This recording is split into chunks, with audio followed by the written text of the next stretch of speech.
রাসূল সাল্লাল্লাহু আলাইহি ওয়াসাল্লাম নির্দেশ দিয়েছেন সদকাতুল ফিতর আদায় করবে ঈদগাহে যাওয়ার পূর্বে, ঈদের দিন, ঈদুল ফিতরের দিন ঈদগাহে যাওয়ার আগে।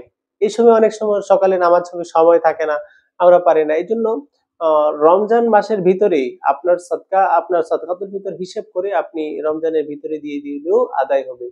যেহেতু ঈদের দিন সকালে নামাজে যাওয়ার আগে কি সময় এত থাকে না। তবে ঈদের দিন নামাজে যাওয়ার আগে আদায় করা উত্তম। কোনো কারণে যদি নামাজের আগে ফিতরা দিতে না পারলে নামাজের পরেও দেওয়া যাবে, ফিতরা আদায় হয়ে যাবে। তবে সেটা আমরা লক্ষ্য রাখবো। কেউ যদি রমজানের রোজার ভিতরেও দিয়ে দেয় তাহলেও আদায় হয়ে যাবে। এখন কেউ রমজানের রোজা রাখতে না পারলেও নেশাব পরিমাণ সম্পদের মালিক হলে তার উপর সদকাতুল ফিতর ওয়াজিব হয়ে যায়।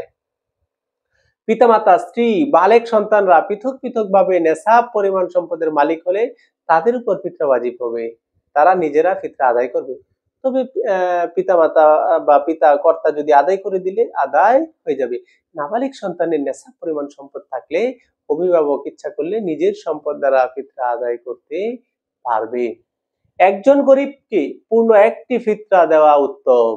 যদিও এক ফিতরা কয়েকজনকে ভাগ করে দেওয়া যায়, তবে আমরা একেবারে ৫ টাকা ১০ টাকা করে না দিয়ে আমরা মোটামুটি একজনকে, কমপক্ষে একজনের ফিতরাকে একজনকে দেওয়া উচিত বলে আমি মনে করছি। বিষয়টা আপনারা লক্ষ্য রাখবেন।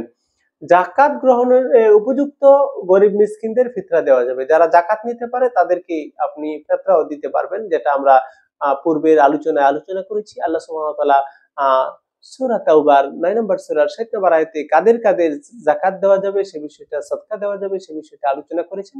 আপনারা সেই ভিডিওটি দেখে নিবেন, অথবা আপনারা কুরআন থেকে সেই ব্যাখ্যা, বিশ্লেষণ, তাফসীর থেকে আপনারা দেখে নিবেন, যাদেরকে আপনি সদকা দিতে পারবেন।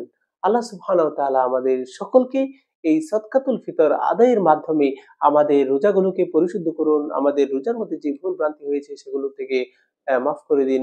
আল্লাহ সুবহানাহু ওয়া তাআলা আমাদের সকলের রোজাকে নাজাতের উসিলা হিসেবে কবুল করুন। আমিন। ওয়া আখিরু দাওয়ানা আলহামদুলিল্লাহি রাব্বিল আলামিন।